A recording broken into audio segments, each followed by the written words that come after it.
কি ভাবছেন? গতকাল কি হয়েছিল না আগামীকাল কি হবে? তাহলে আসুন আজকে একটি ওয়েল নন টেকনিক নিয়ে আমরা আলোচনা করি। সাইকোলজিতে এটিকে খুব পাওয়ারফুল টুল বলা হয়, কারণ এটি আমাদের মেন্টাল ওয়েলবিং, ইমোশনাল রেগুলেশন এবং সেলফ অ্যাওয়ারনেসকে ইমপ্রুভ করে। আমি আমার প্রত্যেকটি ভিডিওতে একটি ওয়ার্ড প্রচণ্ডভাবে ইউজ করি, যেটি হলো মাইন্ডফুলনেস প্র্যাকটিস। একটি ছোট্ট করে ডেফিনেশন দেব। Mindfulness is awareness that arises from paying attention on the purpose in present moment and without judgment. অর্থাৎ ওপেননেস, কিউরিসিটি এবং যে কোনো বিচার বিবেচনা ছাড়া ইন্টেনশনালি প্রেজেন্ট মোমেন্টে থাকাটাই এটার অনুশীলন।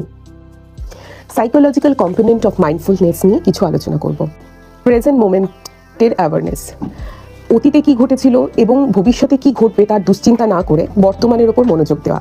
এতে অ্যাংজাইটি এবং অতিরিক্ত চিন্তা কমাতে সাহায্য করে।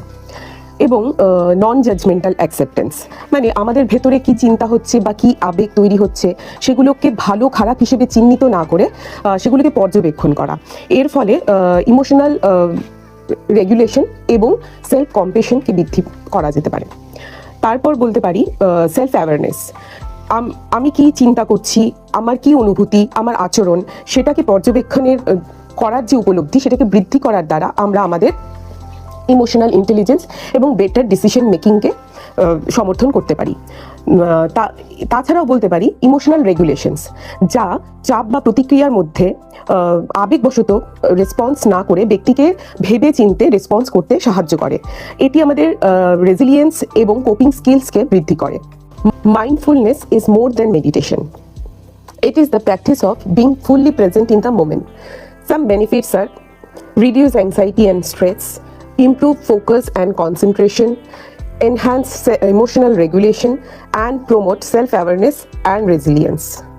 Lastly, I can say, peace is not found by escaping the moment, but fully experiencing it.